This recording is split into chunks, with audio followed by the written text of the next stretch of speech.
తెలంగాణ ప్రజలందరూ ఆలోచిస్తూ ఉన్నారు. నమస్తే వాసుదేవరెడ్డి గారు. నమస్తే అండి. వాసుదేవరెడ్డి గారు, రేవంత్ మోదీ దోస్తీ అంటూ ఆరోపణలు చాలా చేస్తున్నారు. అంటే ఇప్పుడు రాష్ట్ర అభివృద్ధి కోసం కలిస్తే దోస్తీ అనుకుంటారా? పోనీ మీ విషయానికి వద్దాము. మీరు 10 ఏళ్ళు పరిపాలించారు. ఎన్నిసార్లు మోదీని ఆహ్వానించారు? ఎన్నిసార్లు వెళ్ళి మోదీని కలిశారు?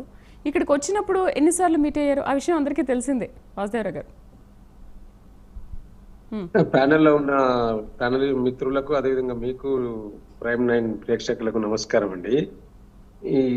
ఇప్పుడు ఈ రాష్ట్ర ముఖ్యమంత్రి రేవంత్ రెడ్డి గారు ప్రైమ్ మినిస్టర్ని కలిసినంత మాత్రాన మేము బీజేపీ కాంగ్రెస్ ఒకటని అంటలేము. దాని ముందు పరిణామాలు ఒకసారి గమనించండి మేడం.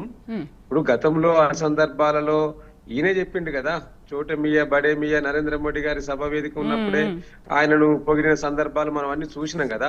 ప్రభుత్వంగా ఇక్కడి ప్రభుత్వంగా అక్కడి ప్రభుత్వాన్ని కలిసి ఏదన్నా డెవలప్మెంట్ యాక్టివిటీస్ కి సంబంధించి ఇన్వైట్ చేయడంలో కానీ రావడంలో కానీ తప్పు పడతలేము. కానీ ఇక్కడ జరుగుతున్న రాజకీయ పరిణామాల విషయంలో మాత్రమే మేము తప్పు పడతా ఉన్నాం. జరుగుతున్న పరిణామాలను ప్రజలకు వివరిస్తా ఉన్నాం. ఇప్పుడు లోపాయికార ఒప్పందం పెట్టుకున్నాడు. ఇప్పుడు బయట మాట్లాడుతున్న సందర్భాలు ఏమున్నాయండి? ఇప్పుడు మా మిత్రుడు ఒప్పుకోడు కౌశిక్ గాని బయట మాట్లాడుకున్నది ఏంది?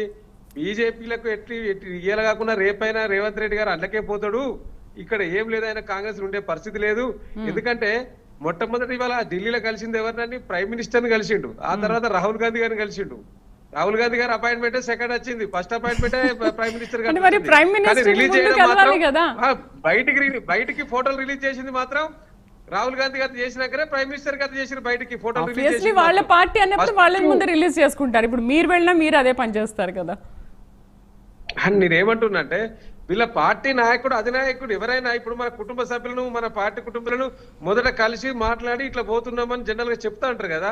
కానీ ప్రైమ్ మినిస్టర్ అపాయింట్మెంటే మొట్టమొదట దొరికింది. నేను ఏమడుగుతున్నానంటే ఇప్పుడు ప్రైమ్ మినిస్టర్ కలిసే అవకాశం వచ్చింది కదా ఈ యొక్క ముఖ్యమంత్రి గారికి.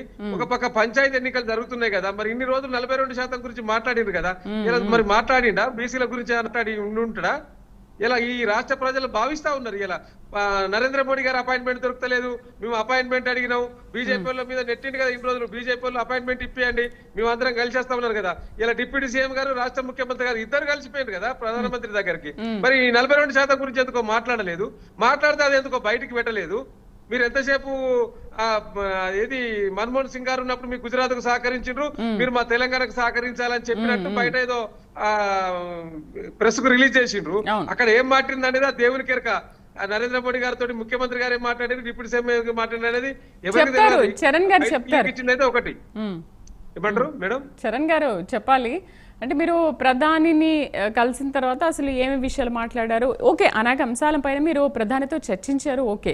బట్ దాంట్లో అసలు ఇంకా కొన్ని ఈ తెలంగాణ రైజింగ్ సమ్మిట్ విషయం కాకుండా ఇంకా ఏం మాట్లాడారు? 42% బీసీ రిజర్వేషన్ గురించి మాట్లాడారా లేదా అనేది వాసుదేవరెడ్డి గారి ప్రశ్న. సో దానికి కూడా మీరు ఒక ఆన్సర్ చేద్దరు కానీ ఒక చిన్న బ్రేక్. చరణ్ గారు మీ ఆన్సర్ చూద్దాం.